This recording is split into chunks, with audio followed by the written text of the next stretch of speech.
খবরদার কেউ একা একা ইফতারি করবেন না। একা ইফতারি করেন নাকি আপনারা? আল্লাহর হাবিব সাল্লাল্লাহু আলাইহি ওয়াসাল্লাম বললেন, কেউ যদি কাউকে ইফতারি খাওয়ায়, যিনি খাওয়ালো উনি রোজা রেখে যেই সওয়াব, খাওয়ানোর কারণে ওই সওয়াব। সাহাবারা বললেন, ইয়া রাসূলুল্লাহ, ইফতারি খাওয়ানোর মতো পয়সা তো আমাদের নাই। আল্লাহর হাবিব সাল্লাল্লাহু আলাইহি ওয়াসাল্লাম বললেন, ওয়ালাউ বিশারবাতি মা, যদি এক ঢোক পানি দিয়েও ইফতারি খাওয়া তবেও এই সওয়াব পাওয়া যাবে। ওয়ালাউ বিআযকা চিলাবান, এক ঢোক দুধ দিয়ে খাওয়ালো। ওয়ালাউ বিতামরা, একটা খেজুর দিয়ে ইফতারি করালো এই সওয়াব। সুবহানাল্লাহ পড়েন।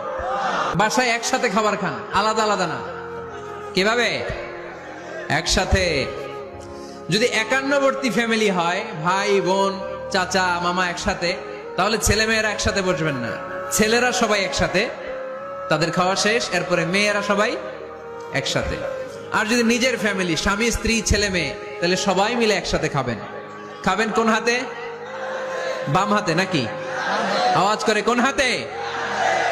আল্লাহর হাবিব বলেছেন, লা তাকুলু বিশিমাল, বা হাতে খেও না, ফা ইন্না শাইতানা ইয়াকুলু বিশিমাল, কারণ শয়তান খায় বা হাতে।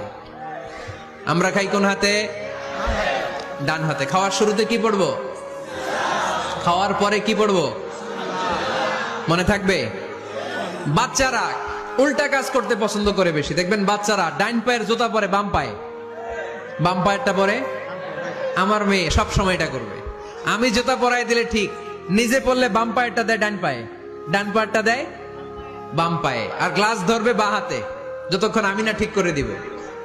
এবং বিসমিল্লাহ বলতে ওরা ভুলে যায়। বারবার স্মরণ করিয়ে দিবেন, বারবার বারবার। এখন ওর মস্তিষ্ক নরম আর উর্বর, ভেরি ফার্টাইল ওদের মস্তিষ্ক।